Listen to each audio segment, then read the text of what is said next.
In this episode I'm gonna completely destroy this engine. But I have a good reason. Last time we hit 4000 RPM, but nothing failed. To take this engine to the next level, I need to know the next failing point. And that's why I'm gonna let the engine run until it destroys itself.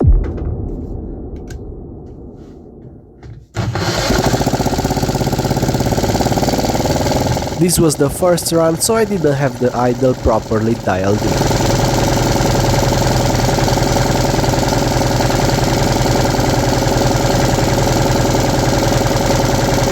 The crankcase vent hose is just flying away.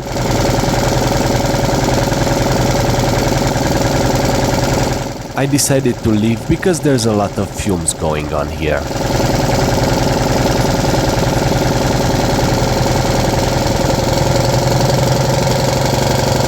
After heating up, it started idling even higher. We already had the first failure, a connector from the distributor. So I fixed that and we are going for another run.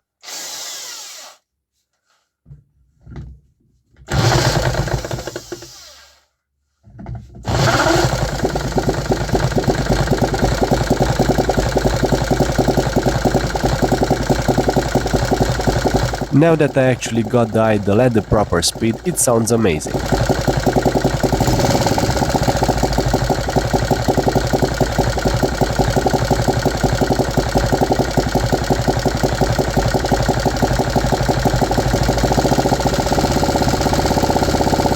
For some reason, after heating up, it starts idling higher. If you look at the crankcase vent hose, you can actually see the oil slowly climbing up. After this run, the engine refused to start anymore, so I decided to open the engine up to see what's inside. And here is what I found. The piston is in great shape, it still has the exhaust valve ports marks from this incident.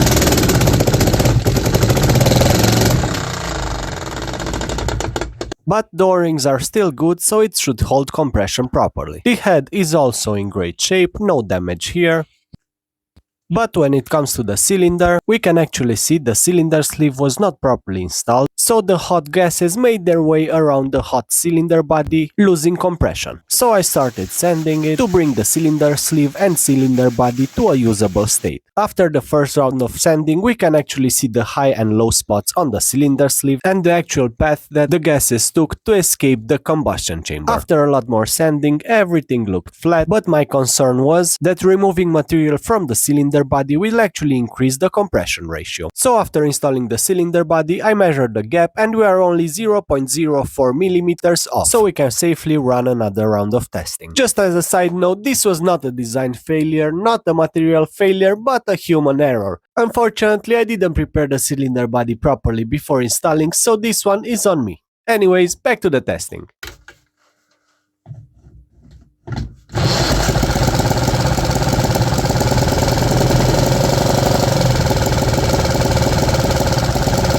I was trying to adjust the idle, but the carb was shaking so bad I couldn't even find the screw. If you look at the drill, you can actually see it moving from all the vibration.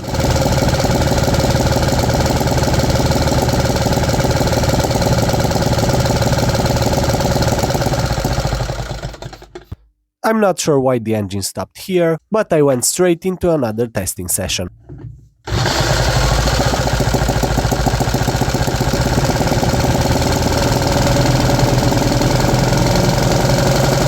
I got the idle screw completely wrong, so this thing is gonna rev up high.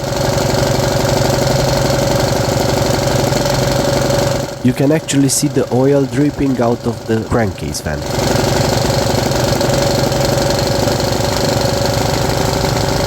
I think at this point the revs were so high the engine was hitting the rev limiter. Okay, this is getting bad, there's way too much smoke in here.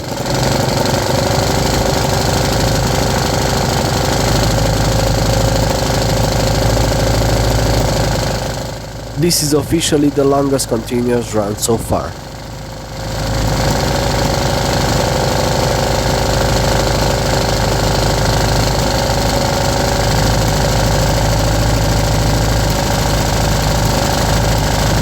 casually idling at max RPM.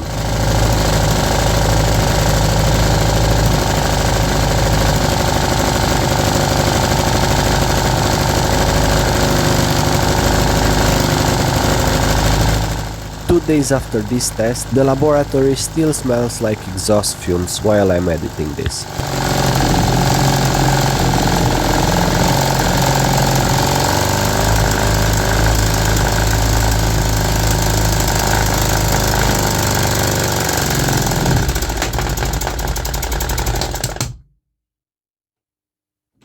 Almost 2 minutes of continuous run. This is a new record for this engine. The previous record being 45 seconds, so we more than doubled that. And we also have a combined run of more than 5 minutes across the last 2 episodes, which is absolutely mind-blowing to me. Anyways, the engine is completely out of compression, so it's time to open it up to see what's inside. We can actually start seeing damage from the outside. This is molten plastic coming out of the exhaust pipe.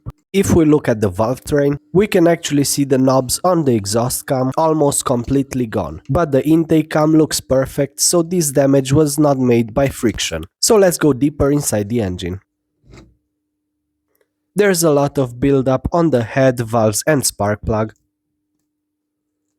All the valve tappers look decent, but when I tried pressing on them, the intake valves worked properly, but one of the exhaust valves got stuck immediately.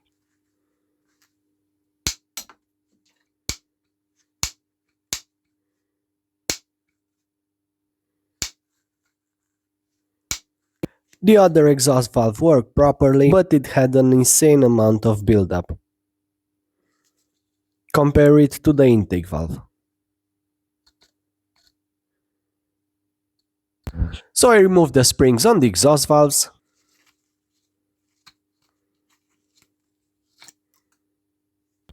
This is the valve that worked properly.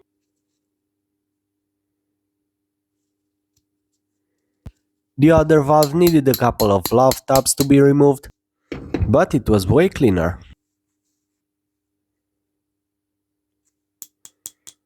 The exhaust ports are completely clogged with what I assume is the molten piston. Next up, I remove the cylinder. The cylinder sleeve is also covered in this gunk. And the cylinder body also has a bit of damage on the top. But when it comes to the piston, this thing is absolutely destroyed. The snake you see on the top is actually a compression ring. But the bottom ring is still in its place. I think all the buildup from the exhaust ports are parts of the piston. The crankshaft connecting rod, bearings and crankcase suffered no damage. Well, there we have it. After more than 5 minutes of combined run, these are the results. There's gonna be a lot of redesigns going on. As you guys know, everything that fails gets redesigned to be better and more efficient. Thank you for watching and see you in the next one.